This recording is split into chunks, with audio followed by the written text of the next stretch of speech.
25,000 लोग और 5,000 ट्रैक्टर के साथ बहुत से किसान दिल्ली की ओर रवाना हो गए हैं और उन किसानों को रोकने के लिए हरियाणा सरकार और केंद्र सरकार ने बहुत सारी फेंसिंग कर रखी है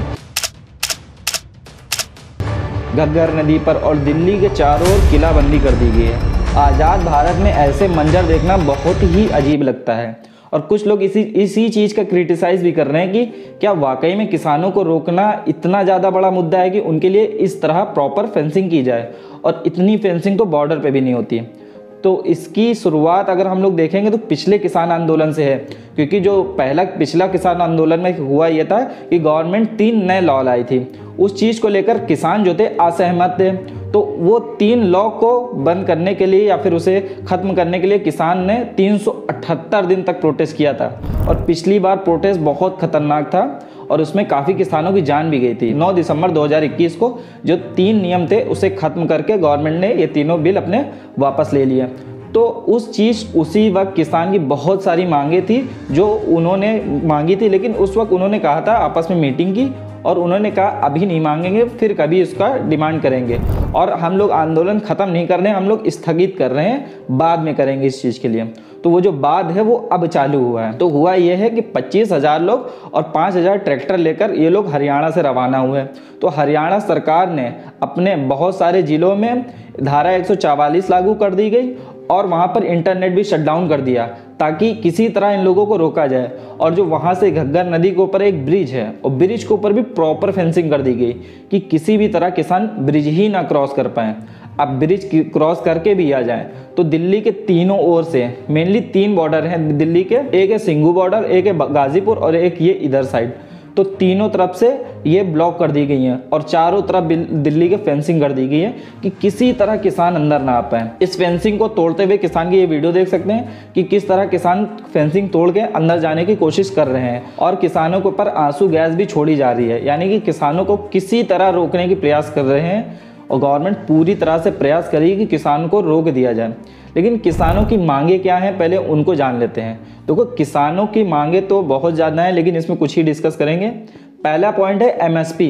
किसानों का कहना है कि आप एमएसपी पे कानून बनाइए। एमएसपी क्या होता है पहले इसे आप लोग समझ लीजिए कि जो फसल होती है रबी खरीफ जायद, तो इसमें फसल ज़्यादा मात्रा में होती है। अब कोई इतना बड़ा बिजनेसमैन है नहीं कि फसल को रोक रखे या फिर उसे स्टोरेज हाउस में कहीं रखे, तो जिसकी वजह से गवर्नमेंट यहाँ पर आती है और गवर्नमेंट कहती है आपकी फसल हम लेंगे और गवर्नमेंट उस पर एमएसपी देती है, यानी कि जितनी लागत आई है उसके साथ साथ कुछ कंपनसेशन देती है और फसल किसानों की खरीद लेती है।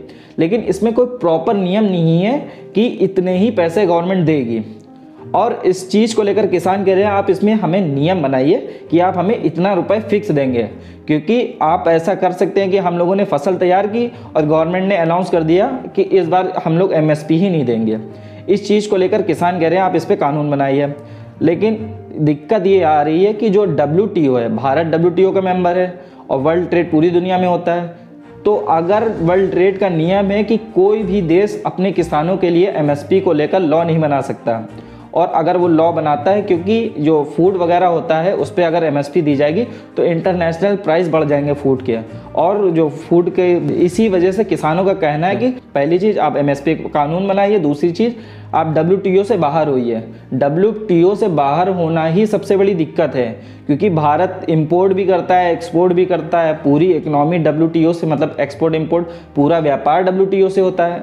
अगर उससे भारत निकल गया तो भारत की पूरी इकोनॉमी तहस महस हो जाएगी। अब पूरी इकोनॉमी को लेकर भारत सरकार रिस्क तो ले नहीं सकती, यहीं पर लकड़ी फंसी हुई है कि अगर इस पर कानूनी नहीं बना सकते। पहला एमएसपी, दूसरा WTO से बाहर हो और संयुक्त आयोग के हिसाब से किसानों को एमएसपी दी जाए, यानी किसानों की जितनी लागत आई है वो दी जाए प्लस 50% उसमें बढ़ा के पैसे दिए जाए।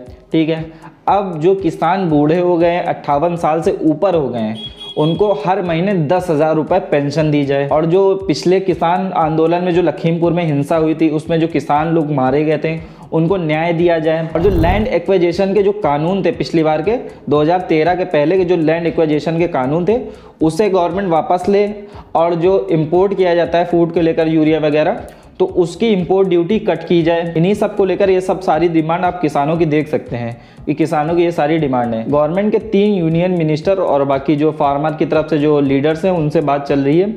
लेकिन आपको बता दें कि जो एमएसपी को लेकर जो कानून है उस पर बनाना बड़ा ही मुश्किल है।